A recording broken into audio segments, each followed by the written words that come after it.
Les experts atlantiques avec Faisal Tadlaoui.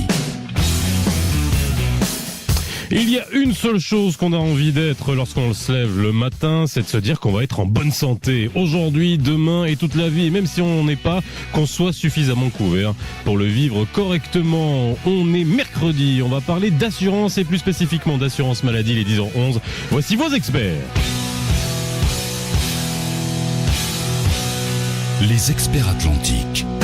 Bonjour, ravi de vous retrouver aujourd'hui dans Les Experts. Nous sommes en direct et nous sommes ensemble jusqu'à midi. Vous le savez, le mercredi, souvent, on parle d'assurance et ça va nous permettre de mettre un petit focus sur une assurance. Alors, vous savez, on parle d'assurance voiture, on parle d'assurance...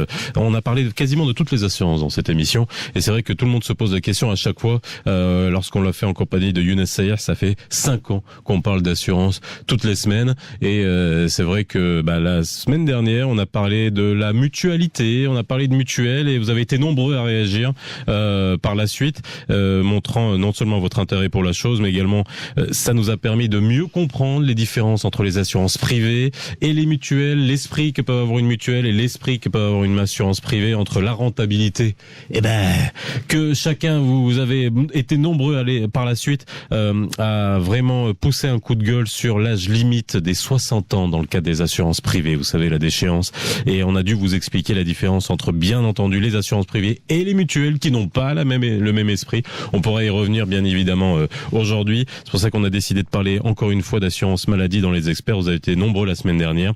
Mais aujourd'hui, ce n'est pas Younes Sayer qui est avec moi, c'est monsieur Abdelaziz Ershidi qui est avec moi. Bonjour, comment ça va? Je vous remercie, merci. Ça fait longtemps que vous n'étiez pas venu. Exactement, exactement. Tout va bien? Impeccable, il n'y a rien à dire. Vous changez pas, vous?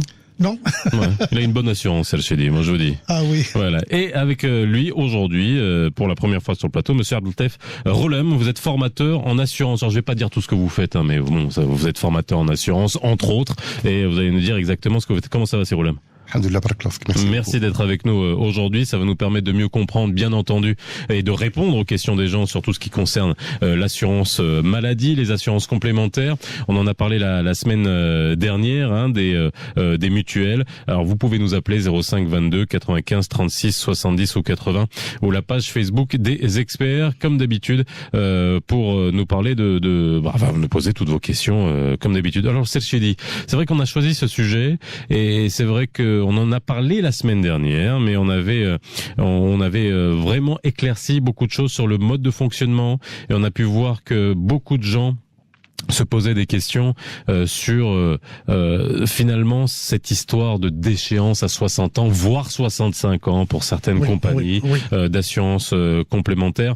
On a eu le plaisir la semaine dernière d'avoir sur le plateau monsieur Abdelaziz Alaoui, qui est un grand nom de la mutualité, qui est président du conseil d'administration de la CMIM, la Caisse mutualiste interprofessionnelle marocaine. Ça nous a vraiment permis de mieux comprendre la chose. Et c'est vrai qu'après cette émission, il y a encore une fois des gens qui ont posté des choses sur la page Facebook en disant mais c'est incroyable que on soit déchu à partir de 60 ans ou de 65 ans dans certaines compagnies. Et ce qu'on avait bien compris la semaine dernière, et l'appel que j'avais fait, c'était dans la manière de vendre la chose. Les compagnies d'assurance, j'appelais les compagnies d'assurance à bien faire la différence entre une mutuelle et une assurance privée, parce que des fois on a l'impression qu'on vous dit qu'on vous vend une assurance privée, on comprend très bien qu'une assurance privée, il y a une logique de rentabilité, bien entendu, mais une assurance privée n'est pas une mutuelle, Serge Chili. Oui, bien entendu, bien entendu. La différence, c'est qu'une compagnie d'assurance, elle est à but lucratif. Voilà. Elle est là pour gagner des sous. Point barre. Et une chose très importante qu'il faut dire au niveau des compagnies d'assurance, qui sont généralement des sociétés anonymes à but lucratif, c'est le facteur de dangerosité. Alors cette phrase-là, elle est gravée dans les esprits de ces compagnies d'assurance et c'est tout à fait normal. Ce qu'on appelle le facteur de dangerosité. Je dois gagner avec vous des sous. Et si je peux pas gagner avec vous des sous, je suis désolé, je peux pas vous assurer. Donc, s'agissant de la maladie, à partir de 60 ans, on estime que ce facteur de dangerosité existe. On tombe plus souvent malade, il y a un risque, notre énergie diminue, notre santé diminue, ce qui fait, moi, assureur, je vous vois d'un mauvais œil. Eh ouais, mais bon, mais ça, vous vous rendez bien compte que les gens, ça leur plaît pas. Mais c'est pas mon problème. Moi, je suis une société anonyme. C'est pas votre problème. Non, mais je suis pas une maison. Quand même, on vend une sérénité. Dans les campagnes de communication des compagnies d'assurance, on est quand même là pour dire, on est là à vos côtés, on est là avec vous, on vous suit, etc. Quand même. Mais d'accord, mais je suis avant tout. C'est votre problème. Oui, c'est votre problème. Je suis là avant tout pour gagner des sous.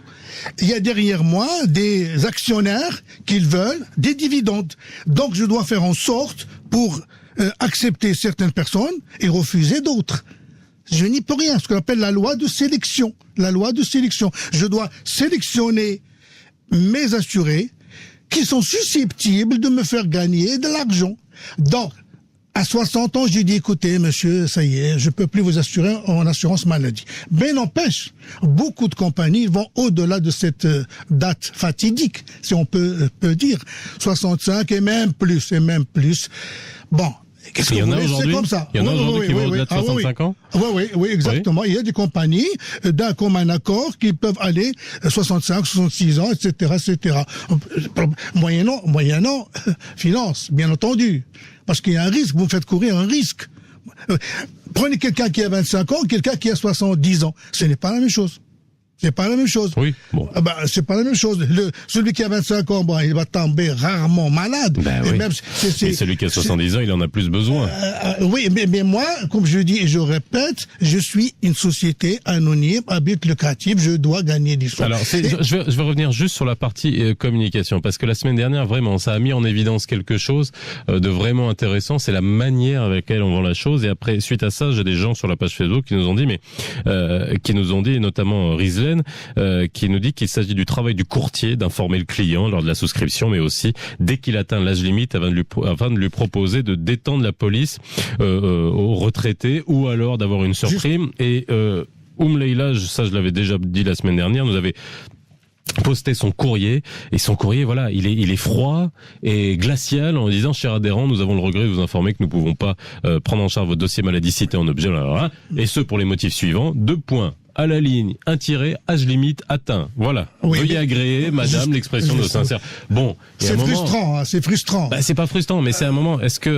la formation des courtiers, le conseil, le fait de la manière avec laquelle on présente les choses, et ça, je vous le dis sincèrement, je le répète encore une fois, on a l'impression qu'on vend l'assurance privée comme si on vendait une mutuelle, mais ce n'est absolument pas la même chose. Et là, est-ce qu'il n'y a pas il faudrait pas faire un petit fine tuning au niveau de la communication, que les gens comprennent que lorsqu'ils vont prendre une assurance privée, ils comprennent qu'il y a une rentabilité à avoir de la compagnie d'assurance derrière, mais leur faire comprendre que c'est pas dans ce bel esprit mutualiste qu'on peut avoir dans le cadre d'une mutuelle. Normal, c'est le rôle du courtier également. Mmh. Et la raison de cette dame, c'est le rôle du courtier d'intervenir et de rappeler à ses assurés, aux sociétés assurées chez lui, que certaines personnes vont atteindre l'âge limite, est normal qu'ils peuvent bénéficier d'une assurance complémentaire, c'est-à-dire au-delà de l'âge limite de 60 ans, moyennant bien entendu des primes un peu plus élevées, parce que le risque commence à devenir plus présent. Mmh. Avec l'âge. Non, mais ça on le comprend. Donc, on peut atteindre l'âge de 70 ans si on veut, n'est-ce pas? Mais faut que le courtier intervienne, fait son rôle de conseil auprès de ses assurés.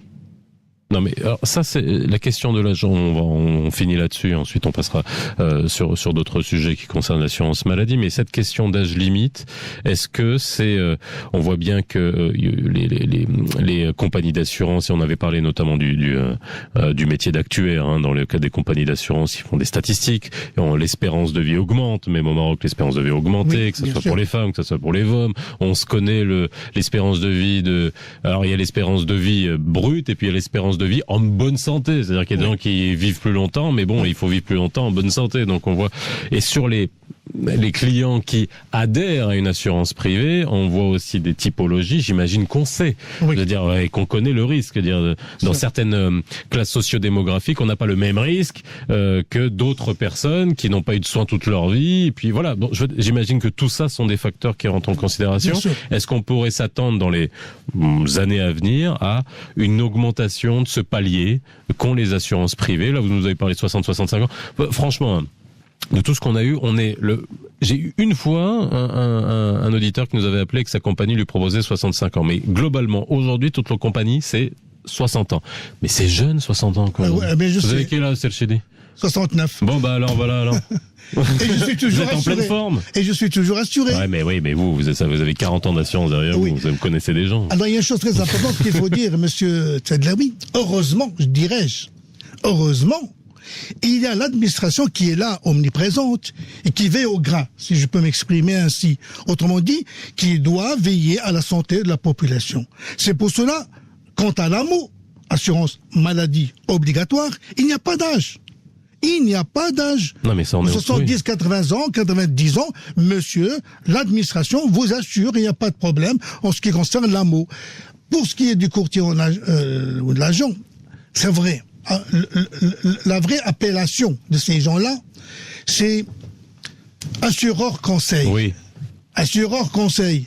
Messieurs les agents, mesdames les agents, les courtiers, quand vous vous adressez à votre client, adressez-vous avec eux, vis-à-vis d'eux, avec aménagement.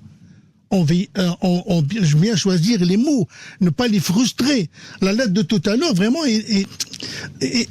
c'est difficile de l'accepter. Je vous le dis, c'est pour ça que cette auditrice nous l'a envoyé sur la page Facebook et je l'ai lu la semaine dernière et là je la vois encore.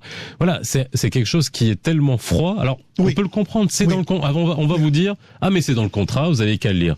Mais quand on va souscrire à cette assurance, puis moi je vais pas vous cacher, j'ai souscrit à une assurance aussi privée. J'ai dû moi creuser, mais poser la question 4 fois pour leur dire et alors. Et là, je limite, et là, je limite, et là, je limite. On a l'impression qu'on veut pas vous le dire. Parce que c'est quelque chose qui va, à un moment donné, être peut-être un frein à souscrire une assurance privée. Oui, c'est comme ça. On n'y peut rien. On a face de nous. Non, on n'y peut rien. Non. On y peut. Si on n'y pouvait rien, on ferait pas cette émission. Mais moi, je suis compagnie d'assurance, je vends ce que je veux. J'accepte ce que je veux. Ne parlons pas des assurances obligatoires. Les assurances obligatoires, on les connaît. Oui, l'assurance maladie fait partie des assurances facultatives. Bon, je suis en droit de vous accepter, qu'on vous dire, je suis désolé, je ne peux pas. Je ne peux pas. C'est comme ça. C'est comme ça. Comme j'ai dit, heureusement, il y a l'AMO. Heureusement, il y a l'AMO. Alors, l'AMO, il n'y a pas d'âge. Il n'y a pas d'âge du tout. Il n'y a pas d'âge du tout. Vous avez, quel que soit votre âge, vous serez remboursé pour vos frais médico-pharmaceutiques. Ça, si vous êtes couvert, si vous êtes salarié, si vous êtes, voilà. Mais il y a des gens qui ne le sont pas, bien entendu. Je comprends. Sur l'assurance maladie, est-ce que ça a bien évolué, sur ces 10 dernières années, on va dire, justement, puisqu'on est en train de parler de ces assurances complémentaires. Alors, tout a évolué en termes de CNSS, l'AMO, on a souvent salué toute l'évolution qui a eu lieu depuis, ces dernières années, le nombre de maladies qui sont rentrées dans la couverture, les maladies chroniques, les maladies lourdes, ce qui n'était pas le cas avant. Il y a encore beaucoup de progrès à faire, mais est-ce que l'assurance santé privée, bien privée, est-ce que elle évolue favorablement? C'est-à-dire qu'aujourd'hui, il y a, même avec ce qu'on entend, ça ne freine pas sa croissance? Non, elle évolue, sincèrement, elle évolue. Bon, disons, à pas de loup. Si on peut dire, c'est pas de loup, c'est pas d'une manière vraiment extraordinaire, mais elle évolue positivement, suivant la population. Et chaque année, tous les 2 ans, tous les 3 ans, on voit que les assureurs, vraiment, ils font des efforts pour offrir les meilleures prestations à leurs assurés. C'est vrai. Alors, j'ai une question sur la page Facebook. C'est Zineb qui nous dit, mais est-ce que c'est pas réservé à une certaine classe de gens? Ça, c'est la question que je peux vous poser aussi. Puis on avait parlé. Et après, on voit beaucoup aujourd'hui. On avait parlé il y a quelques semaines avec Younes Ayer de ces compagnies qui offrent des assurances santé avec couverture à l'étranger. Je parle pas d'assistance. Je parle des assurances santé à l'étranger. Et c'est formidable. Cela n'existait pas avant. Oui, ça coûte bonbon. Bon, mais il faut y mettre le prix. il faut y mettre le prix, ça va de soi. C'est positif. C'est positif. Donc, les compagnies d'assurance, ils font vraiment un effort extraordinaire, dirais-je. Un extraordinaire pour rendre les meilleurs services à leurs clients. Et ça fait partie des choses dont je viens de parler. C'est formidable. Avant, non. Avant, c'était pas du tout comme ça. Monsieur, vous n'avez pas le droit de vous faire soigner à l'étranger et je vous rembourse. Il n'en est pas question. À moins, vous êtes tombé malade ou vous avez un accident à l'étranger, un improviste, ça c'est couvert. Ou bien, les médecins conseils disent, écoutez, votre maladie, on peut pas la soigner au Maroc parce que c'est une maladie rare, je sais pas moi. Là, on peut permettre aux gens d'aller ailleurs, en Suisse, en Hollande, en Belgique, peu importe, vous faire soigner et je vous rembourse au Maroc en dirham. Maintenant, c'est devenu officiel. Oui, mais ça coûte très cher. Ça, c'était juste pour répondre par rapport à Zineb qui nous dit, voilà, est-ce que c'est pas réservé à une certaine classe de population? C'est Roland. Il faut dire aussi que les coûts augmentent, que les soins augmentent. Le coût de la santé. Oui. Le coût de la santé augmente. C'est-à-dire que ce qui est bizarre d'ailleurs. Ce qui est vraiment paradoxal. C'est-à-dire que toutes les recherches, les frais de recherche et développement et les technologies qui ont été développées, on a l'impression, on ne comprend pas pourquoi ça coûte plus cher aujourd'hui. Mais bon, peu importe. Si vous vous rappelez qu'il y a une vingtaine ou une trentaine d'années, le coût d'une consultation médicale, le coût des produits pharmaceutiques, des médicaments, ça ne dépassait rarement les 300 dirhams. Aujourd'hui, ça coûte énormément cher. Mais la déjà, gestion, ça coûte énormément cher. Les analyses médicales, ça coûte cher. Les radios, ça coûte cher. Vous voyez un petit peu. Donc, et il faut parler aussi des abus. Alors là, c'est autre chose. Posez vos questions. 0522 95 36 80. Les experts atlantiques. Faisal Tadlaoui. Je sais que c'est un crime d'arrêter cette chanson en plein milieu, mais bon, elle dure 7 minutes. C'est pas un format radio, hein. On avait encore l'époque, le format radio, on pouvait mettre des chansons de 7 minutes, comme ça. Mais bon, voilà. 71, celle-ci, vous vous rendez compte? Oui, extraordinaire. 71, ça fait 47 ans. Attends, je sais compter ou quoi? 46. Ah oui, on est en 2017. Et toujours autant. 46. Ah bah oui, c'est immortel. Immortel. Led Zeppelin, c'est quelque chose. Voilà. Bon, on va revenir aux assurances, parce qu'il n'y a pas de 46 on est là ans. On est là pas de déchéance. Nous, on a 60 ans, nous. À partir de 60 ans, vous êtes déchus. 10h38 dans les experts, on parle d'assurance maladie, on parle des assurances professionnelles, parce que c'est vrai, Cyrolem, j'y pensais ce matin, parce que vous savez, on a un immeuble en construction juste en face de chez nous, et pour une fois, et alors autant on parle des trains qui arrivent en retard, mais là je peux vous dire que pour une fois, le chantier qui est en face, c'est un chantier exemplaire. Mais vraiment, alors vraiment pour une fois, c'est pour ça que je prends le temps de le dire. En face de la radio, il y a un grand chantier. Tout est fait dans les règles de l'art. C'est un chantier propre. Les ouvriers ont leur casque, ont leurs chaussures de sécurité. Ils ont même des lunettes. Je veux dire, même tous les matins, je regarde avec des gants et tout. Et je regarde, je me dis, est-ce que c'est vrai? C'est possible? Comme quoi, c'est possible. Voilà, c'est possible. Malheureusement, c'est pas le cas dans beaucoup de chantiers. On y reviendra bien évidemment tout à l'heure. Vous nous appelez 05 22 95 36 70 80, la page Facebook des experts. On a Abdou de Casa. Bonjour, c'est Abdou. Oui, bonjour, c'est Tadlaoui. Merci pour votre émission. Merci à vous. Merci pour vos chansons, pour vos belles. Merci, c'est pas moi qui joue. Hein. Oui, mais c'est pareil. Ouais, bon, d'accord. Voilà. On vous écoute, c'est Abdou. S'il vous plaît. Alors, ma réflexion, si vous voulez, je peux m'exprimer comme ça. Ce monsieur, qui est votre invité ce matin, oui. Quand il parle des assurances, et il dit qu'il y a l'amour.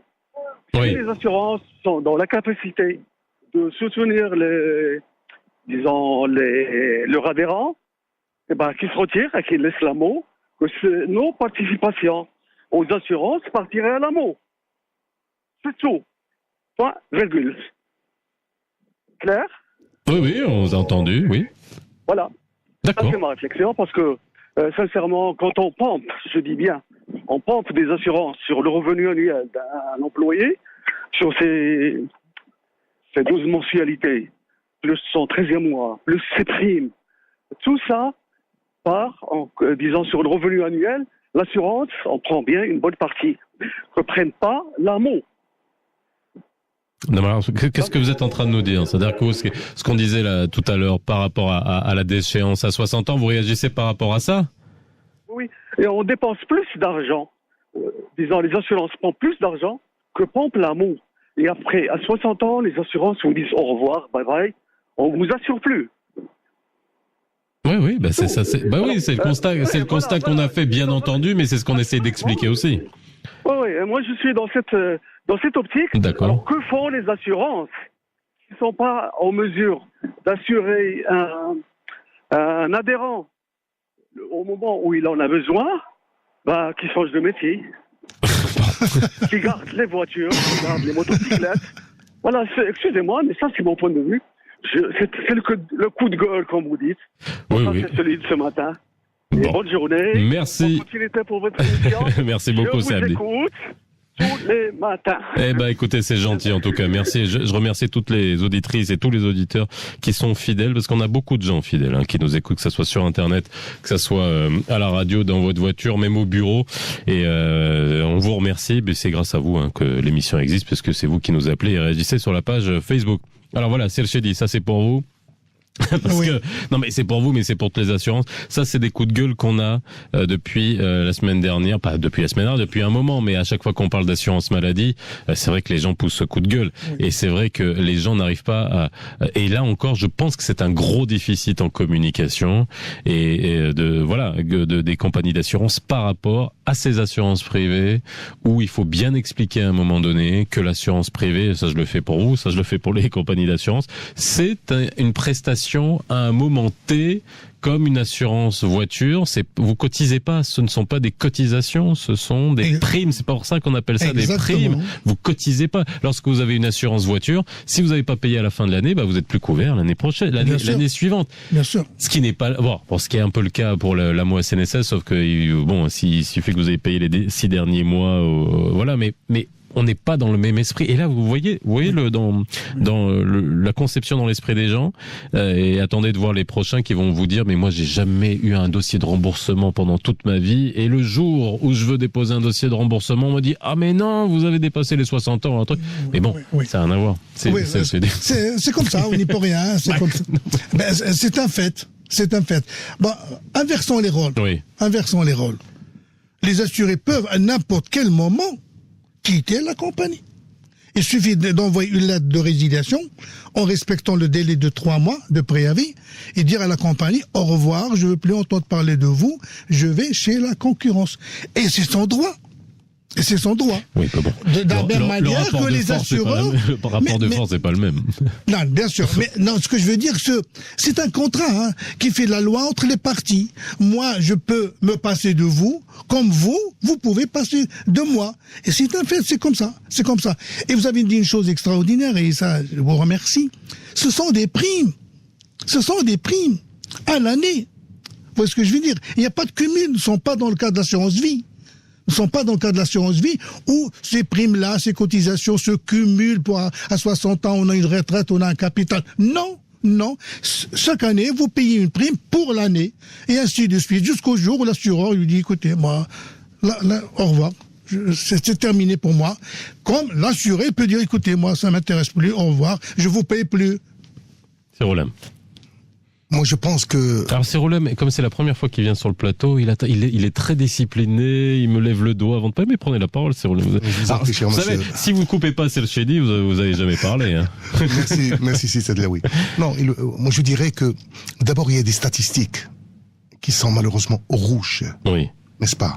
Quand vous êtes sur les 400%, des 300% de sinistres sur prime, vous voyez, 300% du rapport sinistre sur prime. Oui, monsieur. Oui, monsieur.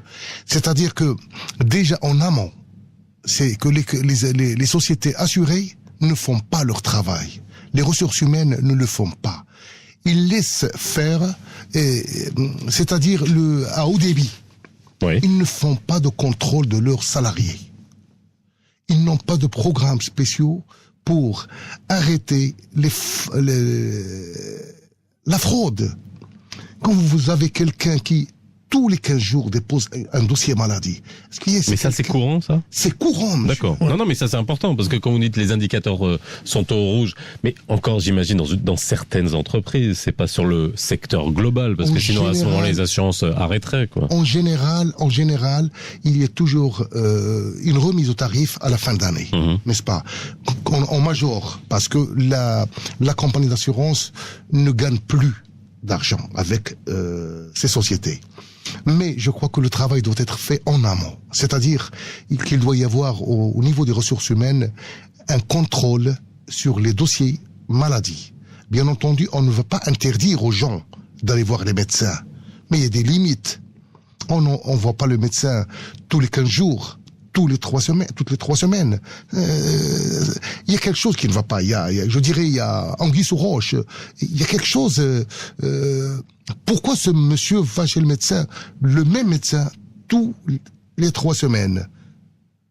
Est-ce qu'il est présent à la compagnie, enfin à la société où il travaille, c'est-à-dire chez l'employeur? Donc il y a quelque chose qui ne va pas. Il y a peut-être quelqu'un d'autre qui va à sa place. Mais là, vous êtes en train de parler de phénomènes très particuliers liés à certaines peut-être sociétés où vous voyez qu'il y a des gens qui abusent, bien évidemment. Mais est-ce que c'est aux ressources humaines vraiment de prendre le relais sur ces en amont sur le dépôt des dossiers ou alors finalement c'est la compagnie qui parce que justement c'est ça qui implique que certaines personnes vont avoir lorsqu'ils vont déposer un dossier vont avoir beaucoup de suspicions et des délais de traitement inavoués. On va leur dire non attendez, on est en train de traiter de votre dossier. C'est comme ça que les compagnies d'assurance rééquilibrent entre des sociétés avec qui ils ont des contrats. Puis j'imagine qu'on peut pas arrêter avec une société du jour au lendemain, parce que il y a aussi des couvertures stratégiques lorsqu'on a des conventions avec des entreprises. C'est compliqué tout ça, faut garder des équilibres. Je dirais que dans la gestion des dossiers, vous savez, c'est à peu près le même temps, un faux et un vrai dossier. Ah bon? Vous voyez, c'est le même. C'est-à-dire pour détecter que c'est vraiment un faux dossier, oui. On passe le même temps que celui pour un dossier réglable. Un faux dossier quoi, c'est contre-expertise médicale, voilà, mais bon. Et ça chiffre. Quand vous avez des dizaines, des centaines de chaque société, je crois que elle passe le plus de temps à vérifier l'ensemble des documents d'un dossier maladie. Mais c'est grave. Non mais c'est grave ce que vous êtes en train de me dire quand même, parce qu'il y a une personne clé dans cette histoire-là, c'est le médecin. Bien sans médecin qui soit compatissant, on pourrait pas avoir de faux dossiers maladie. Hein? Il y en a, monsieur. Ah oui, non mais ça je sais qu'il y en a, mais est-ce que on va dire tous les médecins font pas leur boulot quand même. Alors 10h48, on va y revenir. Non mais c'est important ce que vous dites. On a Anouar de Casa, bonjour. Oui, allô, bonjour. Bonjour, excusez-moi, je viens d'éternuer. Il n'y a pas de souci. De toutes les façons, M. Tadlaoui, au bout d'un moment, je pense que vous n'aurez plus besoin d'experts sur plateau. Vous êtes suffisamment bien outillés. Je vois que c'est excellent. Moi, je vous écoute régulièrement et je pense que vous êtes beaucoup amélioré. C'est gentil, mais bon, non, mais vous savez, à force d'écouter les problèmes des gens, on se les approprie malheureusement. Nous, ce qu'on aimerait, c'est faire évoluer les choses. C'est tout. Alors, merci. Je vous appelle concernant donc un cas qui est le mien. Et puis bon, au passage, je peux dire à monsieur que de toutes les façons, nous aussi, on sait ce que c'est qu'une économie d'échelle, on sait ce que c'est que les assurances. Le jour où une assurance se retrouve déficitaire, de toutes les façons, elle ferme. Oui, puis c'est bon pour personne. Elle ramènera ses actifs ailleurs. Oui. On sait ce que c'est que les assurances, ils savent faire.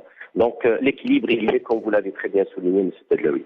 D'un autre côté, il y a parfois même au niveau à l'intérieur des assurances des rejets qui sont abusifs pour des gens qui sont de bonne foi. Mm-hmm. Tout à fait. Et moi, j'en ai fait un peu au passage. Donc c'est une assurance maladie que j'ai contractée au départ, il y a à peu près 7 ans, et c'était un package. J'étais obligé de prendre un package. Alors c'est ça qu'il faut pas croire que de l'autre côté il y a que des méchants, mais les assureurs aussi ils commencent par des mauvaises foi. On vous oblige à prendre, écoutez bien, pour bénéficier de l'assurance maladie, vous êtes obligé de prendre un package dans lequel il y a le décès, dans lequel il y a la retraite, pour pouvoir bénéficier de la maladie. C'est déjà un point de départ qui est un petit peu suspicieux. Donc, on a joué le jeu, je l'ai pris. Excusez-moi, juste pour être précis, vous, vous êtes chef d'entreprise, vous êtes employé? Moi, je suis libéral. Ah, vous êtes libéral, donc vous avez pris... la profession libérale. D'accord. Et donc, ils m'ont démarché. D'accord. Écoutez, je leur ai dit, écoutez, je suis libéral, je sais que c'est difficile, je suis dans une compagnie privée, et j'ai dû sortir d'une autre compagnie, d'accord, très grande, pour venir dans celle-ci qui est aussi très grande sur la place. Moi, je suis sur Rabat, je suis pas sur Casa. D'accord. Donc, et cette compagnie, elle a créé quelque chose, soi-disant, sur mesure. Mais je me rends compte que pour l'avoir, il faut souscrire à la fois la retraite, souscrire à la fois l'assurance décès. Bon, tout un truc. J'ai adhéré, il n'y a pas de souci.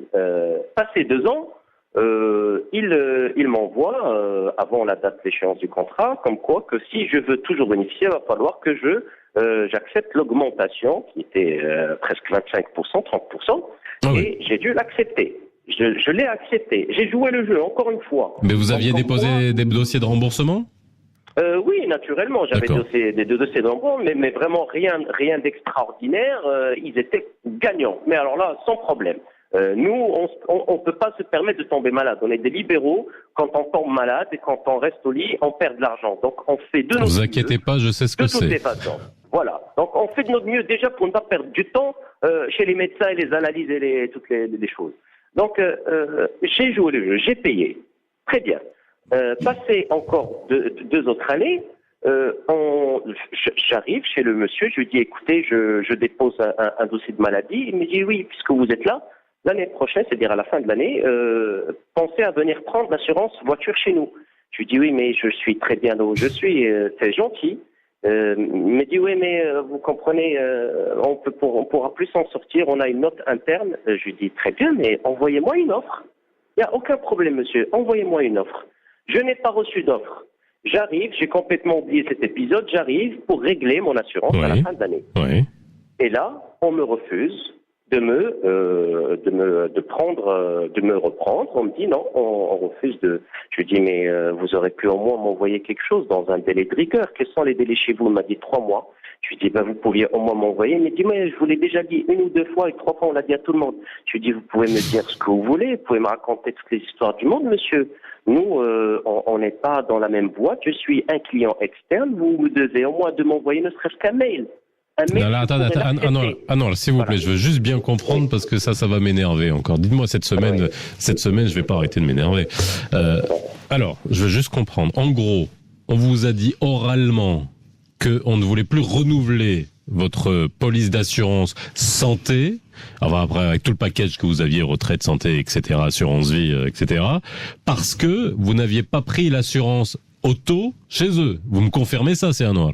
Tout à fait. Tout à fait. Non, mais c'est incroyable. J'ai même les écrits parce que j'ai dû faire un écrit. Et suite à cela, j'ai demandé qu'ils prennent contact avec sa direction, sa hiérarchie, et que j'allais revenir. Je suis revenu, c'est-à-dire que j'ai évité les confrontations. Je suis revenu la 2e fois. Je me suis fait rejeter la 2e fois. Et à chaque fois, vous pensez bien que vous laissez votre cabinet une demi-journée à chaque fois. Non, mais je comprends, voilà. Mais c'est là déjà la manière. Alors, attendez, Siano, je fais réagir parce que là, c'est quelque chose que déjà au-delà de l'assurance, ça s'appelle de la vente forcée.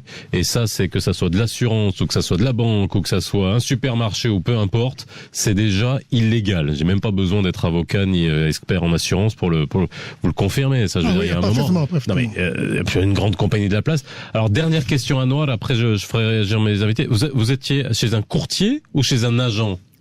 Ah non, carrément chez la boîte, l'assurance. La captive, ce qu'on appelle la captive. Oui. Voilà, la captive, c'est l'assurance elle-même. C'est même pas un courtier. Ah non, mais c'est pas possible. Là dans le siège où il y a tout le monde. C'est-à-dire toute la hiérarchie, la pyramide, elle est là, elle est présente. D'accord, c'est à moi. C'est pour ça que je ne voulais pas, je lui ai dit, encore, va reprendre et regarde mon ancienneté, s'il vous plaît. Regardez, je n'ai jamais fait ni opération, ni rien. Je n'ai pas de maladie. Non, mais peu importe. Peu importe, voilà. Mais vraiment, on n'en est même pas là. On n'en est même pas là. Moi, ce qui me fait sauter au plafond. La 3e fois, monsieur Tadlaoui. Je vous laisse finir. Allez-y. J'étais obligé de ramener avec moi un huissier de justice. Oui, vous avez bien fait. Je connais un peu la loi. Je travaille avec. Donc, je suis venu pour la confrontation. J'ai ramené l'huissier de justice. Il ne s'est pas présenté en tant que tel au départ. Et il a écouté, donc je lui ai renouvelé ma demande. Est-ce que monsieur, vous êtes toujours dans la même posture? Oui. Et pourquoi cela? Ben, écoutez, et je lui ai dit, est-ce que c'est tout le monde est dans Il m'a dit, ben non, toi, tu es le cas qui n'a pas voulu renouveler, donc ça ne correspond qu'à toi finalement pour le moment, donc il n'y a que toi qui est dans ce cas. Tu ne veux pas renouveler, ben écoute, on ne te renouvelle pas. Et là j'ai dit, je vous présente l'huissier qui est là pour enregistrer ce que vous venez de dire. Donc, dans le cas échéant, si vous ne voulez pas renouveler, donc on va aller en justice et vous demander... Et donc, qu'est-ce que vous avez fait? Juste vraiment pour conclure, parce que là, juste pour conclure, qu'est-ce que vous en êtes où aujourd'hui? Ben, écoutez, sur place, naturellement, il est parti voir sa hiérarchie et ils sont venus et ils ont accepté me renouveler. Mais une fois que j'ai renouvelé, vous imaginez bien, ouais, j'imagine. J'ai vu tous les refus du monde, j'imagine. mes dossiers... Et même une fois j'ai fait une couronne, c'était peut-être la deuxième en bout de 8 ans, d'accord, pour vous dire tellement ils sont gagnants. Le vous parlez des dents là. Voilà. Oui, le médecin qui fait la contre-expertise, voyez-vous, c'est leur médecin. Bon, c'est un on va pas rester des heures là-dessus. Merci en tout cas. On va juste analyser ce cas parce que c'est vrai que ça, c'est quand même assez scandaleux ce qu'on vous a fait vivre. Et encore une fois, la lumière de ce que vous nous livrez, bien évidemment. Donc, on n'a pas cité la compagnie d'assurance. Je le ferai pas parce que à ce moment-là, moi, par contre, vous allez le dire, hein, le nom de la compagnie, vous le dites à Nadia là, qui vous a pris au bout du fil. Et moi, ça m'intéresse de les avoir derrière pour essayer de comprendre si c'est vrai ou pas. C'est le Chedi. Alors, vous qui avez travaillé dans l'assurance pendant plus de 40 ans. C'est frustrant, tout simplement. Je m'explique. C'est un noir. Heureusement, nous vivons dans un pays où il y a une panoplie d'assureurs. Vous n'avez que l'embarras du choix. Non, mais il y a des lois aussi. Non, mais okay, j'y arrive. Vous n'avez que l'embarras du choix. Si l'assureur A ne vous plaît pas, vous lui dites, monsieur, au revoir, je ne veux plus entendre parler de vous, et attends là, les sociétés, et j'irai ailleurs. Je planterai mes choux ailleurs. Donc, vous n'êtes pas obligé de rester avec cette captive, avec ce courtier-là, cet agent-là ou courtier. Donc, vous êtes libre d'aller où vous voulez. C'est la compagnie, là. Je crois qu'il est en bureau direct. Oui, bah c'est ça. On l'a bien compris. C'est une captive, c'est un bureau direct. S'il voit que ça tourne au vinaigre, il peut lui dire, écoutez, vous ne me plaisez pas du tout. Au revoir. Je vous remets la lettre de résiliation en respectant le délai de 3 mois. Au revoir. Ça, c'est le premier point. Faire jouer la concurrence en votre faveur. Deuxièmement, ce monsieur-là ou les messieurs qui vous disent « Ah, vous avez une voiture, vous devez ceci, cela, oralement. » Mais tout ça, c'est des bobards, monsieur. C'est des bobards. Les paroles s'envolent, les écrits restent. Je dis « Monsieur, écoutez, ne me racontez pas votre histoire, je n'en veux pas. Envoyez-moi une lettre. Envoyez-moi une lettre. Non, mais ça, c'est tout explicative. Non, mais ça, c'est ce qu'il a fait. Vous avez bien vu ce qu'il a dû faire pour qu'on lui renouvelle, ce qui prouvait finalement que c'était de l'arbitraire et que c'était du n'importe quoi. Voilà. C'est qu'il a amené un huissier avec lui. Non. Mais vous vous rendez bien compte après, son nom, il va être avec un marqueur rouge sur la liste. Il faut qu'il soit ferme avec ces gens. Je n'ai rien reçu. Vous n'avez pas officiellement, vous n'avez pas résilié ma police. Vous m'avez rien envoyé la lettre de mise en demeure, la lettre de résiliation en respectant les 3 mois, vous l'avez pas envoyé.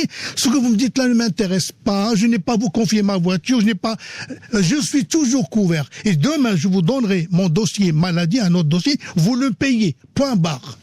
Alors, on va revenir. Il est 10h59. Moi, je vous dirais, Anouar, à la lumière de ce que vous nous avez dit, si vraiment c'est avéré, je fais confiance à mes auditeurs, mais en même temps, je ne tranche jamais si j'ai pas la version adverse, mais à la lumière de ce que vous nous dites, en plus vous avez amené un huissier, il y a un régulateur, il y a la CAPS. Vous envoyez ça à la CAPS et vous déposez une plainte à la CAPS. Voilà, c'est aussi simple que ça, et je peux vous dire qu'ils font leur boulot. Oui. Faites-le. Parce que si c'est vraiment le cas, c'est absolument scandaleux.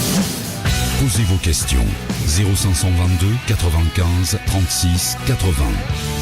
Les experts atlantiques. Faisal Tadlaoui. De retour sur le plateau des experts, il est 11h08, on parle d'assurance aujourd'hui. On n'hésite pas à appeler, vous le savez, 0522 95 36 70 ou 80, la page Facebook des experts. Avec moi sur le plateau, c'est Abdelaziz Rchedi, que vous connaissez bien, expert en assurance, Abdeltef Rolem, qui est formateur en assurance, également qui est avec nous aujourd'hui. Donc n'hésitez pas à nous appeler. On a Faisal de Rabat. Bonjour Faisal. Bonjour, c'est Faisal, c'est de Casa, pas de Rabat. Ah bah bon, bah alors au revoir, à bientôt. Je suis obligé d'alterner Rabat, Casa, Rabat, Casa. C'est pas grave. Comment ça va? Ça va et vous? Je vous remercie pour cette émission. Bon, je suis un habitué, j'ai l'habitude de vous appeler. Merci à vous. Voilà. Donc moi, j'avais acheté une voiture en leasing. Oui. Et comme vous le savez, on vous donne une délégation d'assurance au début. Oui. Et maintenant, j'ai fait un transfert de dossier, un transfert de leasing pour une autre société où je travaille maintenant. Et ils m'ont demandé, la société de leasing m'ont demandé l'ancienne délégation d'assurance. C'est la même société de leasing. Hein. On a fait juste un transfert de dossier. Et ils m'ont demandé l'ancienne délégation d'assurance. Bon, je sais pas chez qui je dois aller la chercher. J'ai demandé à mon assureur et il m'a dit ouais, je sais pas où est-ce qu'elle est. Donc voilà. Donc qu'est-ce que je dois faire pour récupérer ma délégation d'assurance pour que je puisse faire terminer le transfert? Boucler le transfert du dossier. Bon, même si on n'est pas dans l'assurance maladie, vous pouvez y répondre. C'est pas l'assurance maladie. Non. L'assurance de la voiture. Je précise, parce qu'on était en train de parler d'assurance maladie depuis tout à l'heure. Mais je dis, comme on n'en parle pas, mais c'est pas grave. Celle-ci va vous répondre, il n'y a aucun problème. À ma connaissance, ce fameux document délégation, il est fait en plusieurs exemplaires. Un chez la société de CRI, un chez l'assureur.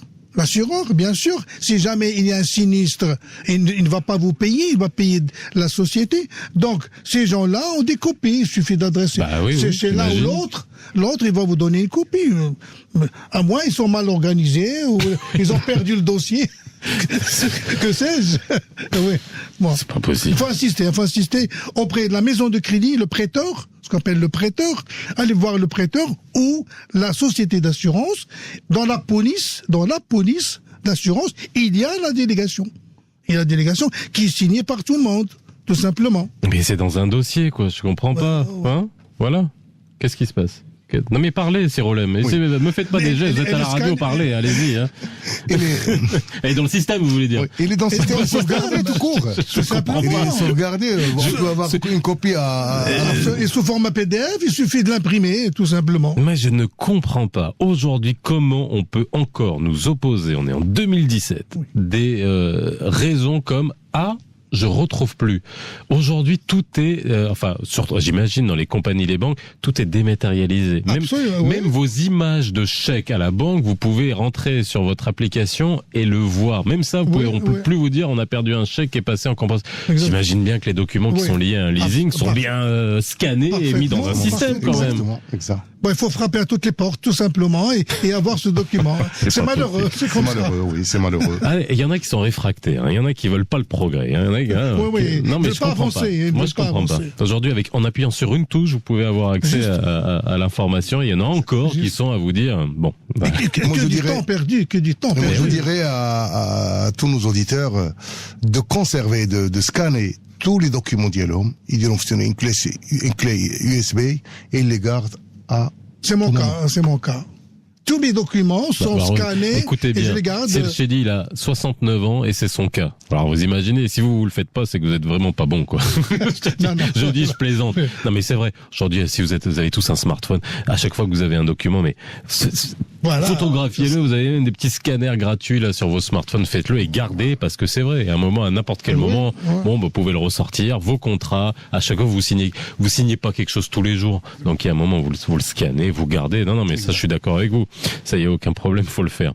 Alors qu'est-ce que j'ai une question. Hein, on revient sur l'assurance maladie. Merci en tout cas à Faisal de Kazan de nous avoir appelé encore une fois. J'ai Shakib qui nous demande, dans le cadre de l'AMO, alors il nous parle d'une maladie qui est quand même assez lourde, hein, c'est la sclérose en plaques. Est-ce qu'elle est considérée comme une maladie lourde et quel est le taux de remboursement? Y a-t-il une prise en charge comme c'est le cas dans le cas de cancer? Alors moi, il nous parle de l'AMO, mais j'aimerais aussi savoir ça sur les assurances privées, de quelle manière tout ça est pris en charge? Oui, elle est prise en charge, elle fait partie de ce qu'on appelle des ALD et des ALC. Affection longue durée ou affection lourde et coûteuse, elle est prise en charge. En moyenne, ça commence à 70%. Si jamais. Et elle demande beaucoup de temps, beaucoup de soins. Là, l'AMO peut aller jusqu'à 100%. Oui, elle fait partie des cas graves où le remboursement se fait en intégralité. par l'AMO tout simplement. Voilà. Alors dans le cas où on a l'AMO et qu'on a une assurance privée, est-ce que entre les deux, on peut être remboursé à 100% sur cette affection de longue durée, type sclérose en plaques, type cancer? À condition qu'il y ait ce qu'on appelle la complémentaire. Oui. Il y a d'abord l'assurance maladie de base, l'AMB. Généralement, c'est 40-45 000 dirhams. Là, l'assuré, il va payer jusqu'à épuisement de ce montant-là.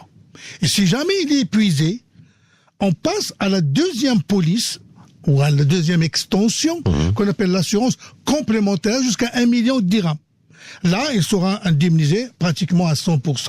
Mais si jamais par malheur, ce monsieur-là qui vous a écrit n'a pas l'assurance complémentaire, eh ben l'assureur va payer jusqu'à 40-45 000 dirhams suivant le montant qui a été convenu lors de la souscription de la police. Et après, il dit, monsieur, je suis désolé, c'est épuisé, je peux rien faire pour vous.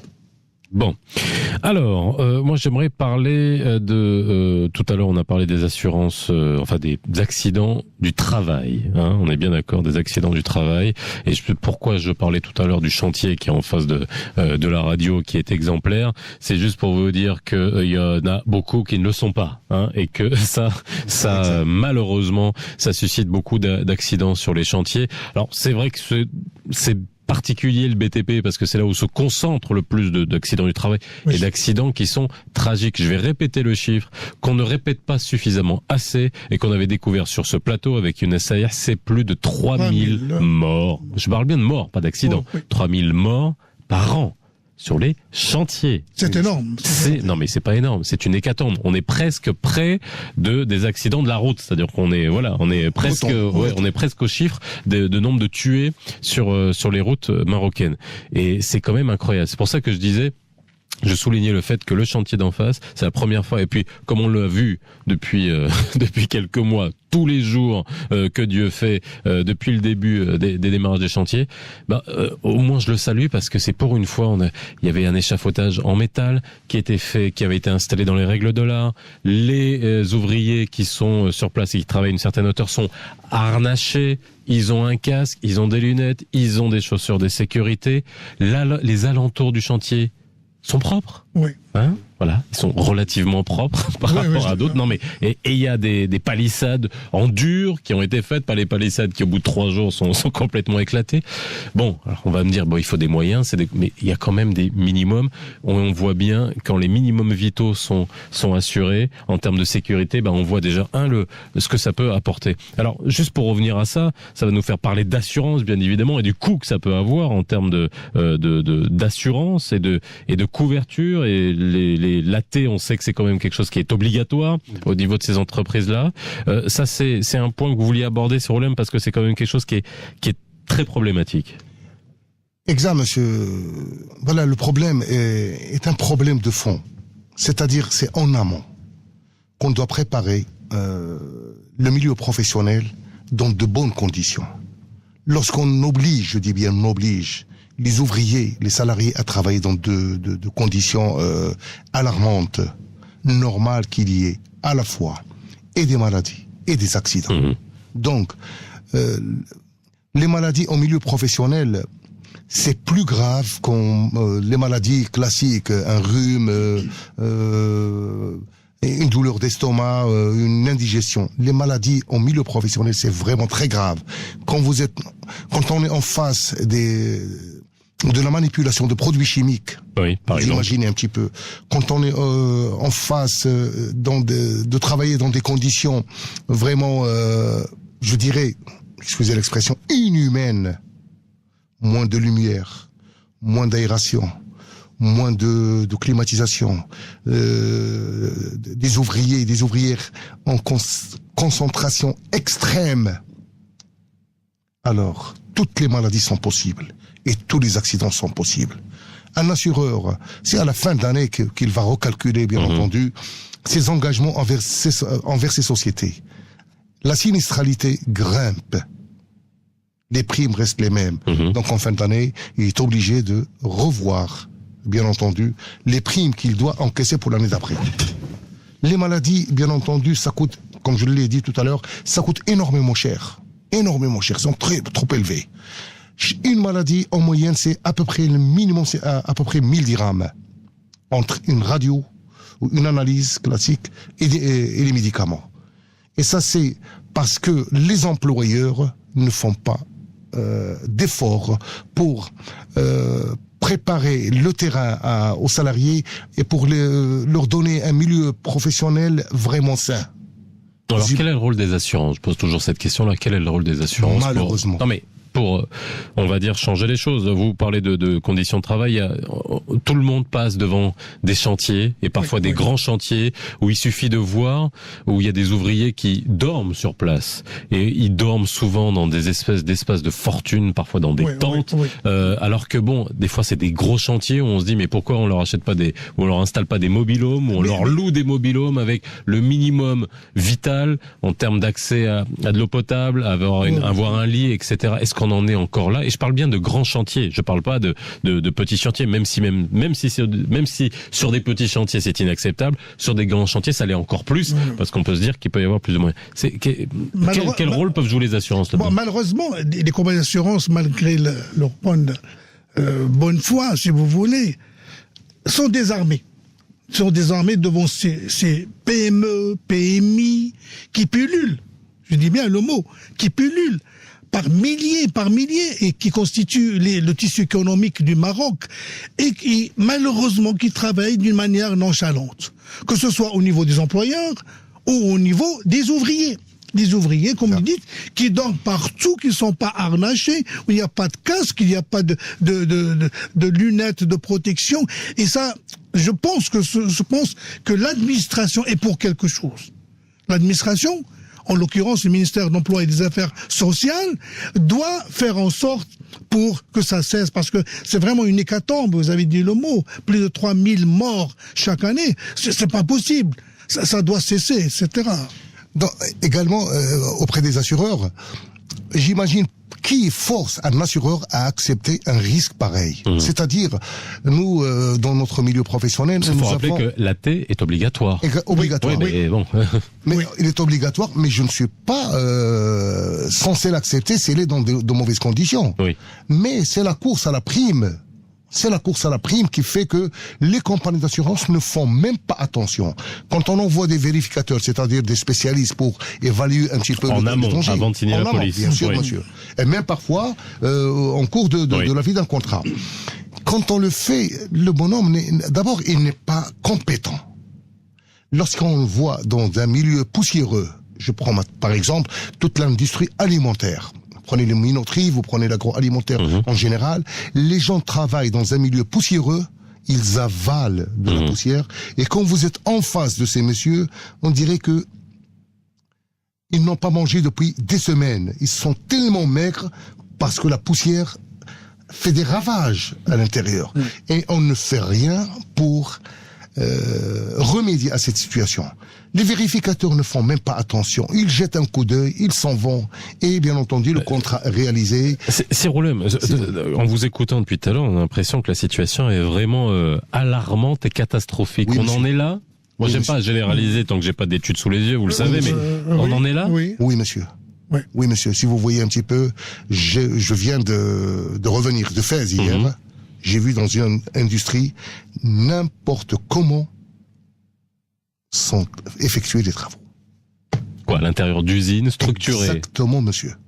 Alors, bon, j'ai Nabil sur la page Facebook qui pose la question est-ce qu'il y a une liste claire des maladies professionnelles avérées? C'est vrai que ça, c'est une vraie question. On en a parlé souvent le lundi lorsqu'on parle d'emploi et de vie professionnelle, où on parlait de la dépression notamment. Mais là, est-ce que sur des maladies, on va dire, physiques avérées, là, vous avez parlé de poussière, vous avez parlé d'émanation, on peut imaginer dans les industries de peinture, etc. Même sur des chantiers, Si on voit un ouvrier sur la bétonneuse en train de faire passer le béton pour j'imagine que ça aussi, c'est rester toute la journée soit sur du bitume chauffé, rien qu'en passant juste à côté, vous imaginez, c'est irrespirable. J'imagine juste l'ouvrier qui reste toute la journée, et des fois on le voit sur les autoroutes, rien qu'avec un chiffon ou un torchon sur le nez. Est-ce qu'il y a une nomenclature claire, c'est la question de Nabil, sur les maladies professionnelles? Il y a une liste, je dirais exhaustive des maladies professionnelles qui sont prises en charge par les assureurs loi, mais à condition, attention, à condition qu'il y ait une extension de la police, parce que c'est pas couvert du tout. Ce n'est pas couvert du tout. C'est-à-dire que la police de base ne couvre pas l'ensemble des maladies. Non, Il couvre l'accident de travail. l'accident de travail uniquement. Fortuit. Oui, bien sûr, bien sûr. Ouais, bien non, sûr. mais bon. Un accident fortuit, comme vous dites. Oui, mais moi, je suis assureur loi, autrement dit assureur accident de travail. Je ne couvre pas les maladies professionnelles. À moins, l'employeur me dit, monsieur l'assureur, écoutez, moi, mon personnel travaille dans un milieu dangereux, etc. Je veux une extension pour les maladies professionnelles, moyennant surprime. Ça le problème. Moyennant 30... Oui, C'est un problème, oui, j'imagine. Dès qu'il faut passer à la caisse, c'est un problème. Il faut passer à la caisse, 30-40% en sus, en sus de la prime, pour que je puisse, moi, prendre en charge les maladies figurant dans le bulletin officiel. Et uniquement ces maladies-là. Uniquement ces elles maladies. ont évolué. Oui, ils ont évolué. Ils ont évolué. Oui, ces dernières années, le ministère de la Santé publique, il a revu de fond en comble cette liste-là, et en sus d'autres maladies qui n'existaient pas avant. Reste le côté psychologique. Oui, Il n'existe pas au Maroc. Mais il n'existe pas au Maroc. Vous vous suicidez, vous avez une dépression nerveuse, il y a un problème, ce n'est pas prévu. Mais c'est dramatique, ça encore. Par contre, en Europe, ça existe. Oui, bien sûr, le harcèlement, le burn-out, la dépression liée au le burn-out, travail. tout ça existe en Europe, mais pas au Maroc. Mais nous évoluons. Je dirais aussi que le problème de la protection des ouvriers, des salariés au milieu professionnel, c'est également à pour origine, je dirais, l'ignorance des règles élémentaires. Quoi, de sécurité? Exactement. D'hygiène, de sécurité. Exactement. Ouais. Exactement.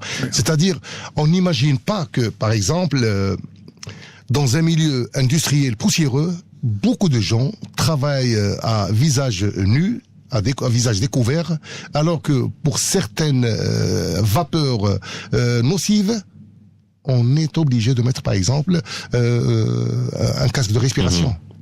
Alors, on ignore qu'il existe. Dans la seconde partie du drame, c'est que l'employeur refuse de dépenser de l'argent pour équiper correctement sa société.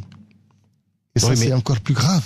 Et ça, c'est la question qu'on pose tout le temps. Et c'est pour ça que je pose la question, qu'est-ce que peuvent faire les assurances? Est-ce que les assurances, lorsqu'elles voient que Younes Saïa fait partie de ces gens-là qui vont faire des diagnostics, qui vont expertiser sur des grands chantiers, sur des grandes entreprises, si les règles d'hygiène sont respectées, les assurances font aussi de la prévention, essayer de vérifier que les acteurs fonctionnent, que tous les systèmes de sécurité fonctionnent, etc. Est-ce que si les assurances jouaient encore plus ce rôle-là, est-ce que ça permettrait d'avoir plus de respect sur que ce soit sur les chantiers ou dans les industries ou dans les ateliers, ou alors est-ce qu'il faut des règles encore plus strictes qui doivent être appliquées, dont l'application doit être le souci des autorités locales? Exact. Oui. Exact. C'est au niveau des autorités, c'est un problème au niveau des autorités. C'est aux autorités de réagir, de faire en sorte pour imposer aux employeurs certaines règles d'hygiène, certaines règles de comportement. C'est un problème comportemental au sein des usines, des sociétés. Quant aux assureurs, ils font ce qu'ils font, mais ils ne peuvent pas aller au-delà de certaines limites. Ils ne peuvent pas aller au-delà. Autre chose, nous manquons beaucoup des associations. Des associations pour aider les ouvriers, les employés. Malheureusement, nous n'avons pas beaucoup qui viennent en aide à cette population-là. Contrairement à l'Europe. Je dirais aussi, M. Rachidi, je dirais aussi qu'il va falloir pénaliser. Oui. Pénaliser les contrevenants. Les contrevenants. Qui ne sont pas à la T, voilà. Qui ne souscrivent pas à la T, alors que c'est obligatoire. Non, mieux encore, M. Tsedlaoui, mieux encore. C'est-à-dire, comment vous imaginez, M. Tsedlaoui, quand dans une industrie métallurgique, que des ouvriers travaillent encore avec des sandales? Alors, dans une industrie métallurgique. C'est-à-dire... si c'est des sandales en métal, je vois pas. Non, pas en métal, c'est en plastique. Mais j'ai bien compris. Mais bon, on essaie de rigoler avec un sujet qui est très dur et qui est très... Mais on n'arrête pas d'en parler, on a l'impression que c'est insoluble. Moi, je dis que c'est pas insoluble quand je vois le chantier d'en face, je me dis c'est possible. Mais et après, bon, il y a souvent des entrepreneurs lorsqu'ils nous appellent, ils nous disent mais on essaye d'imposer ça et souvent, alors on met ça sur le dos des employés qui ne veulent pas utiliser les C'est mesures. pas toujours vrai. Non, mais je suis d'accord. Moi, je vous donne après la version de certaines personnes. Est-ce que là, la mentalité aussi, on peut la faire évoluer non seulement avec les règles au sein de l'entreprise, si on veut vraiment mettre en place des règles strictes d'hygiène et d'utilisation des matériels de sécurité, on peut le faire, non? Bien entendu. Et ce qui manque aussi, c'est l'information. Posez vos questions. 0522 95 36 80. Les experts atlantiques. Faisal Tadlaoui. De retour sur le plateau des experts, il est 11h39, tous ensemble jusqu'à midi encore. Et avec moi aujourd'hui sur le plateau, on parle d'assurance, on parle d'assurance maladie, on parle d'assurance professionnelle. Abdeltef Rolem est avec moi, formateur en assurance, et Abdelaziz Archedi, que vous connaissez bien, expert en assurance. Vous nous appelez 0522 95 36 70 ou 80 ou la page Facebook des experts. On a Manel de Tanger au bout du fil. Bonjour Manel. Oui, bonjour. En fait, j'aurais une question. La semaine dernière, j'ai eu un accident de trajet. Oui. Et voilà, donc maintenant, j'ai eu 21 jours de certificat de maladie. Et j'aimerais bien savoir comment ça va se passer, parce que c'est la première fois de ma vie que j'ai un accident de travail et je ne sais pas comment ça se passe, la rémunération. Et une autre question, si jamais, par exemple, d'ici quelques jours, je me sens bien, Oui. est-ce que je pourrais avoir ce qu'on appelle travail sous soin, un certificat? Est-ce que je peux demander à mon médecin d'avoir un certificat avec travail sous soin et que je puisse reprendre mon travail et comment je serai rémunérée dans ce cas-là? Alors, qu'est-ce que vous avez eu, Manel? Ça va, déjà? Alhamdoulilah. Donc, j'ai eu un traumatisme au niveau du cou. Je porte une minerve. Mais bon, d'accord. oui, absolument. Mais là, je suis en train de travailler de chez moi parce que j'ai plein de trucs à faire. Mais bon, je me sens un petit peu mieux, quoi. Donc, Bon, alhamdoulilah. Alhamdoulilah, oui. Alors, c'est le CDI, c'est Roland. Alors déjà, comment ça se passe déjà oui. Alors, c'était sur le trajet du travail Oui, déjà avant toute chose, Madame Manal, Al-Aslamtek. Allah yislamik, merci Al-Aslamtek, beaucoup. c'est la chose la plus importante. Alhamdulillah, tout est bien qui finit bien. Bon, l'action de trajet fait partie des choses, des prises en charge par l'assureur loi, par l'assureur accident de travail. Il faut d'abord aviser votre employeur. Vous l'avez fait? Oui, je l'ai fait sur le champ. Très bien.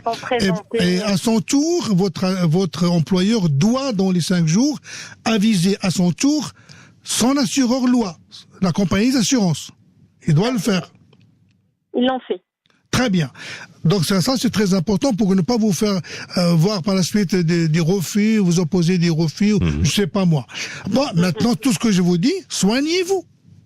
Oui, soignez-vous. Oui, non, mais c'est d'accord. Dans les meilleures conditions. Mais ne vous souciez ni de reprise, ni rien du tout. Soignez-vous dans des meilleures conditions. Mais elle a envie de travailler. Oui, enfin, d'accord. Elle travaille de la maison. Elle a une minerve. Allez pas lui dire de rien faire. Non, pas. Mais j'y arrive. Soignez-vous dans les meilleures conditions. Et le moment venu, je dis bien, le moment venu, quand vous sentirez, Inch'Allah, en pleine forme, à ce moment-là, vous irez voir votre médecin qui vous a donné le certificat initial, l'ONANIA, en disant, monsieur le docteur, écoutez, je suis, alhamdulillah, j'aimerais regagner mon bureau, travailler, donnez-moi un certificat de guérison. Un certificat de guérison. Vous voyez ce que je veux dire? Et à ce moment-là, vous reprenez votre travail et votre perte de salaire, vous allez recevoir 2 tiers de votre salaire, tout simplement. Et les frais médico-pharmaceutiques sont à la charge de l'assureur loi, vous ne payerez aucun sou, etc. Tout simplement, alhamdulillah. D'accord. C'est clair, Manel? Oui, en fait, j'avais juste cette question là. Ma deuxième question, oui. C'est que on m'a dit que je pourrais reprendre mon travail sous soin, c'est-à-dire je pourrais travailler. Oui. Et en même temps, la thèse serait ouverte si jamais j'ai des complications par la suite ou quoi que ce soit. Donc, bien entendu, si jamais il y a une rechute Bien sûr, vous revenez vers le médecin en disant j'ai mal fait de reprendre mon travail, ça fait 10 jours, je suis pas du tout bien, je veux me reposer encore 10 jours, 15 jours. Vous revenez rebelote vers votre médecin en lui exigeant un certificat de rechute. Mais c'est pas l'appel de vous soucier de tout ça. Hein. L'essentiel pour moi, c'est de vous soigner dans les meilleures conditions. Le reste, c'est rien. Tout a été fait dans les règles de l'art pour Manel. Voilà, c'est l'essentiel. L'entreprise a déposé dans les délais, vous êtes pris en charge, donc il n'y a aucun souci. On est bien d'accord. C'est ça. Bon, c'est pour ça que j'ai dit, voilà. Est-ce que vous avez bien préparé le terrain? Le terrain, vous l'avez bien préparé. Ne vous souciez pas du reste. C'est la chose la plus importante. Si vous dites ça, c'est que vous avez fait ce qu'il fallait et que apparemment, voilà, votre entreprise a fait aussi ce qu'il fallait. Ça nous permettra de revenir sur, vous avez fait un accident de trajet et il faut voir dans quelle mesure ça rentre dans l'accident du travail, parce que des fois, ça ne rentre pas dans l'accident du travail. C'est Roulem. Oui, c'est une extension à l'accident du travail. C'est-à-dire que l'accident survenu entre le domicile du salarié et le lieu du travail, bien entendu, est pris en charge par l'assureur. C'est une règle classique. Mais après, vous savez, des fois, il y a des situations qui sont particulières. Vous avez des commerciaux, ou alors vous avez des gens qui, peut-être pas commerciaux, mais qui sont allés à un rendez-vous, et puis maintenant, aujourd'hui, le temps du travail est tellement, on va dire, dilué à cause de ces petits appareils-là que sont les smartphones. C'est vrai que la notion d'accident du travail, lorsqu'on est en dehors de l'entreprise, aujourd'hui, il est beaucoup plus difficile à cerner qu'il était il y a quelques temps. Oui, c'était une chose très importante que j'ai remarqué en faisant des formations en accident de travail auprès des compagnies d'assurance, les entreprises. Et ils disent n'importe quoi. Il y a du oui-dire, des commérages, une demi-heure avant, 1 heure avant d'aller au bureau, une demi-heure après. Non. Ou 5 kilomètres, 10 kilomètres. C'est n'importe quoi.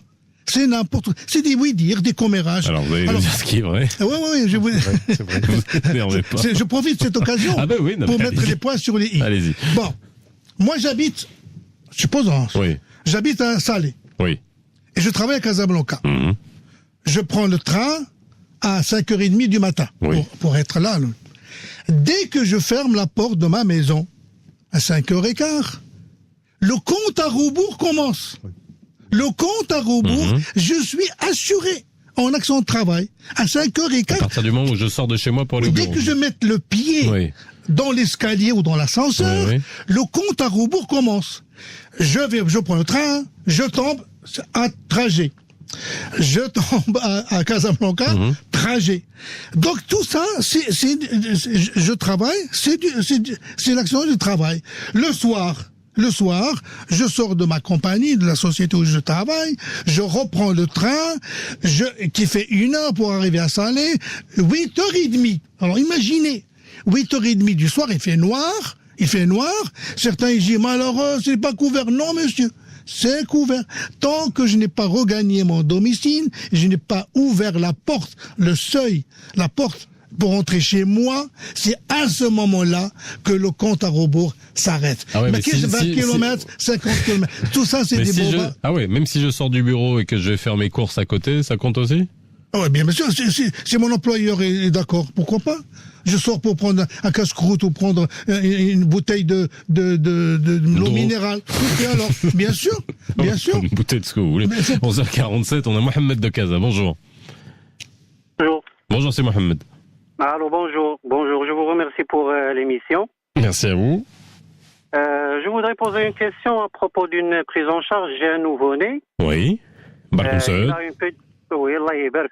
une malformation au niveau du pouce de la main. Oui. Et il faut qu'il ait une opération et je voudrais voir si il y a une prise en charge ou non pour cette opération. Alors vous êtes couvert par quoi? Par CNSS et AMO ou alors vous avez une assurance privée aussi? L'ACNOT. D'accord. Donc vous êtes fonctionnaire? Oui, forcément. Oui, je suis fonctionnaire, je suis prof. Je travaille au ministère de l'Éducation nationale et j'ai l'ACNOT et j'ai une assurance maladie complémentaire. Je voudrais voir s'il y a une prise en charge. Bien entendu, c'est Mohamed, vous êtes couvert. Je veux dire, votre enfant, il est couvert. Donc, vous, votre épouse, les enfants déjà nés ou à naître. Cet enfant, il vient de naître, il est couvert. Non, alors moi je veux juste... Tout simplement. Non mais je comprends la question de Si Mohamed, parce qu'après, il y a des listes, et il y a, lorsqu'on parle de malformation du pouce, est-ce que ça, c'est couvert? Est-ce que ça, c'est couvert? Est-ce que ça va être considéré comme une maladie ou une parce que la question Si Mohamed, elle est très importante, c'est vrai. Parce que nous, on parle de maladie, on peut parler de choses qui engagent soit le pronostic vital de l'enfant. Là, c'est pas le cas. Ça a une petite malformation du pouce qui doit nécessiter, j'imagine... vous m'arrêtez hein, si je me trompe, hein, Si Mohamed. Oui, voilà. Si vous permettez, parce que il y a deux malformations. Oui. Deux malformations. La première malformation, je lui ai fait une opération quand il avait 9 jours, parce que c'était urgent. Ça a été pris en charge. Parfait. La clinique, ils nous disent c'est urgent, c'est une hospitalisation, donc très bien. Il y a une prise en charge. Mais pour les cas qui ne sont pas urgents, ils disent que non, il n'y a pas une prise en charge immédiate. Voilà, c'est ça que je voulais poser comme question, j'ai bien compris. Il faut payer et après on voit si il faut attendre si ça va être remboursable ou non, alors que cette opération elle est un petit peu coûteuse. Elle coûte combien, juste pour qu'on ait une idée? Je sais pas encore, mais elle est un petit peu coûteuse. Oui. Ça va plus que 20 000 dirhams. Ah ouais, quand même. Mais voilà. c'est pas avancer et se faire rembourser après pour des montants comme ça, c'est vrai que ça... C'est pas un problème du tout. La solution est entre la main du médecin, du pédiatre. Vous voyez un pédiatre, bien sûr, pas n'importe qui. Pas n'importe, disons, s'il vous dit, cet enfant, on doit lui faire une opération, point barre, c'est terminé. Et là, il peut avoir la prise en charge? Ah oui, bien entendu, bien entendu. Parce que là, le problème... Non, parce que là, c'est qui vous a dit ça, Si Mohamed? Ce sont les médecins à la clinique? C'est à la clinique qu'on vous a dit ou c'est à l'assurance? Moi, je suis avec un chirurgien, chirurgien pédiatre. Oui, absolument. C'est un spécialiste. C'est lui qui a fait la première opération en Péchi. Et c'est avec la clinique. Lui, il travaille avec cette clinique. Non, il a son cas. Mais c'est eux qui vous... Mais il fait les opérations dans la clinique. Non, mais j'ai bien compris. Est-ce que c'est eux qui vous ont dit, que ça n'allait pas être pris en charge, qu'il fallait payer et après que ça serait remboursé, ou est-ce que c'est l'assurance ou la CNOPS qui vous ont dit ça? Non, je n'ai pas encore posé la question à la CNOPS. Voilà. Non, je vous dis ce que la clinique et le médecin ils m'ont dit. Quand je voulais vous poser aussi la question, si j'ai une réponse. Allez-y, Si Mohamed, voir la CNOPS. Allez-y voir la CNOPS, de poser votre dossier et vous aurez bien entendu votre prise en charge le plus simplement du monde. Si Mohamed, est-ce qu'il y a un timing par rapport à cette opération? Est-ce que c'est urgent ou est-ce que votre enfant peut attendre encore un peu? Ce n'est pas pour tout de suite, mais il faut que ça se fait entre 6 et 9 mois. Entre 6 et pour que parce que le pouce il n'est pas il faut que le médecin il m'a dit qu'il faut construire un nouveau pouce. J'ai bien compris. Donc c'est pas urgentissime, mais c'est quand même, vous avez un délai de 3 mois quand même. Voilà, il faut pas le dépasser. Ouais. Donc là voilà, faites comme là vous avez eu le son de cloche de la clinique, allez demander à la CNOPS et vous avez une assurance complémentaire, allez leur demander et comme ça vous aurez votre prise en charge avant d'y aller. Mais bon, que la clinique vous dise ça doit être une pratique. À mon avis, ils ont dû vous dire peut-être que ça va prendre du temps d'avoir la prise en charge. Donc ils vous disent attendez, venez, on le fait en attendant que vous ayez mais déjà qu'ils vous disent que ça va être remboursé, ça veut dire que vous pourriez prendre une prise en charge, tout simplement. Voilà. Mais en fait, je pense que le docteur qui a dit ces choses-là, c'est Mohamed, il a raison. Je m'explique. Allez-y, dites-moi. L'enfant, il est encore tout petit. Ne l'oublions pas, hein. C'est un fœtus, en quelque sorte. Non, c'est plus un fœtus, il est né, là. Non, je sais. Non, c'est pas un fœtus, il est né. Non, je comprends. Disons qu'il est très fragile, et il a 1000 fois raison en vous disant, vous patientez encore 4 mois ou 6 mois, c'est vrai, pour qu'il soit bien constitué, pour que l'opération puisse se faire dans les meilleures conditions. Non, c'est parce que, non, vous avez pas compris. Ça doit se faire dans les 3 mois. Parce que justement, ça doit se faire dans les 3 mois. Mais pas maintenant. Non, ça peut se faire maintenant, mais maximum dans 3 mois. C'est-à-dire que voilà, il a maximum 3 mois pour faire cette opération. Donc c'est le niveau d'urgence est différent, mais c'est urgent. Voilà, mais c'est une question de semaine. C'est une question de 12 semaines quand même. Donc là, il faut quand même qu'il le fasse. Donc voilà, si Mohamed, faites comme ça. Vous avez encore le temps. Allez demander à la CNOPS, à l'assurance complémentaire. Mais si le médecin vous a dit ça, c'est-à-dire que ça va être remboursé, mais que peut-être d'après leur expérience et leur retour au niveau de la clinique, ça doit prendre du temps. Donc, à un moment donné, ça doit être pour ça qu'il vous a dit ça. 11h53, on a l'Arbi de Rabat. Bonjour. Oui, bonjour, M. Tedlaoui. Bonjour, c'est l'Arbi. Bonjour à vos invités. Voilà, en fait, c'est une petite question par rapport à l'assurance, justement. Oui. Je travaillais chez une entreprise pendant 12 ans, 3 mois. Oui. J'ai un problème d'asthme. Donc mes médecins ils disent que donc ça fait à peu près entre 8 et 10 ans que vous avez cette maladie. Mm-hmm. Donc j'ai essayé de procéder avec mon entreprise à un changement de poste, à un changement d'horaire parce que j'avais des horaires décalés. Donc là je travaillais avec eux à Rabat. Et donc comme c'est une ville humide, donc j'ai un problème d'un asthme à l'humidité. Mm-hmm. Mon employeur a un autre avis. Donc au lieu de procéder effectivement à un changement de poste, plutôt à un changement d'horaire, il a préféré me licencier. Donc là, il n'y a pas de problème. J'ai gagné au moins le procès. Mmh. Et là, comme j'étais assuré, donc ma question est par rapport justement à ça. Est-ce qu'il y a moyen de contacter l'assurance que j'avais, la société d'assurance que j'avais pendant ces 2 ans de travail, pour effectivement demander le fait, je sais pas, des indemnités ou est-ce qu'on peut le considérer comme maladie professionnelle?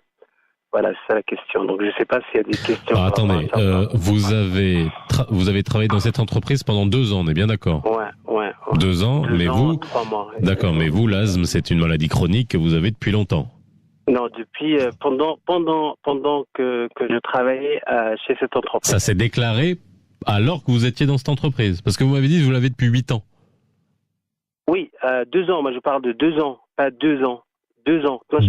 12 ans. Ah ouais, d'accord. Ok, d'accord. Pardon, excusez-moi, j'ai entendu 2 ans. Donc 12 ans. Ah ouais, d'accord. Ok. Ouais. Mais l'activité, c'est quoi l'activité de l'entreprise? L'hôtellerie. Ouais.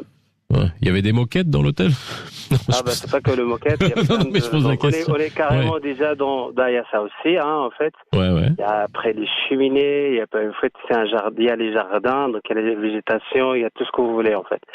En plus, et comme c'est dans un endroit où il y a la végétation, donc pratiquement l'humidité est d'un degré très très élevé. Mais alors là... Pendant quelque temps, moi j'essaie quand même finalement, vous savez, le travail, c'est donc on peut pas dire voilà, je change de travail tout de suite comme ça. Mais donc pendant 5 ans, j'essaie de trouver un stade d'accord avec l'entreprise. L'entreprise, ils ont fait que pousser, donc après... Non, mais j'ai bien compris. Alors, parce qu'il nous reste 3 minutes. Merci, Larbi, pour cette question. Bon, alors, vous avez entendu ce cas-là. Ça fait 12 ans que Larbi travaille dans cet hôtel. Et durant 12 ans, il y avait un assureur maladie. N'est-ce pas, Larbi? Oui. Tout simplement, vous déposez votre dossier. Oui, mais non, mais là, il est plus dans l'entreprise. Non, mais combien même, parce que la naissance, l'origine de cette maladie se trouve à un moment où il travaillait auprès de l'hôtel. Parce que je veux dire. Oui, mais est-ce que ça va être considéré comme ça? Ça va être dur à prouver, ça. C'est dur à prouver qu'il s'agit d'une maladie professionnelle. Parce que déjà le milieu professionnel où il travaille, où il exerce, il n'y a pas d'émanation, il n'y a pas d'ingrédients pour dire que c'est une maladie professionnelle. Il y a déjà d'abord un confort classique, c'est le jardinage, c'est les arbres, etc. Donc c'est difficile. Il faut vraiment aller. C'est pour ça que je vous ai posé la question de l'activité. C'est l'arbitre, c'est-à-dire que moi je vis avec des asthmatiques hein, dans la famille. C'est-à-dire tout ce que vous m'avez donné comme environnement, c'est l'environnement qu'on peut trouver, on va dire de manière naturelle. Vous auriez été dans une industrie qui est avec de la poussière, etc. Là, alors, à ce moment-là, je sais pas. Moi, je donne mon avis, mais après, d'un point de vue assurance, je sais pas comment ça peut être fait. À mon avis, malin et demi. Bon, ok. Malin et demi. Okay. Il n'a pas invoqué une maladie professionnelle. Puisqu'il n'y a pas, à l'origine, un problème professionnel. Je suis malade, j'ai de l'asthme, et j'ai travaillé avec vous durant 12 ans. Je veux être pris en charge, point barre. Bon. Vous voyez ce que je veux dire? C'est comme ça qu'il faut voir. Il est 11h58 et on a fini, point barre, comme disait Serge Chedi. Merci d'avoir été avec nous, c'est Roland. Merci Serge Chedi de nous avoir apporté vos lumières aujourd'hui. Demain, jeudi, dans Les Experts, l'émission que vous attendez, puisque on va parler des routes, on va parler des infrastructures, et je sais que vous avez été nombreux à attendre cette émission. Nous aurons le patron de Casa Aménagement et nous aurons un représentant du ministère de l'Équipement et des Transports. Nous allons parler de l'état des routes sur Casablanca, mais ça nous permettra de mieux comprendre qui est responsable de quoi. Quand on parle de routes et de travaux et d'infrastructures publiques, c'est déjà, si on arrive à répondre à cette question-là, ça sera déjà pas mal. 11h59, merci d'avoir été avec nous. À demain, même heure, même endroit, à demain.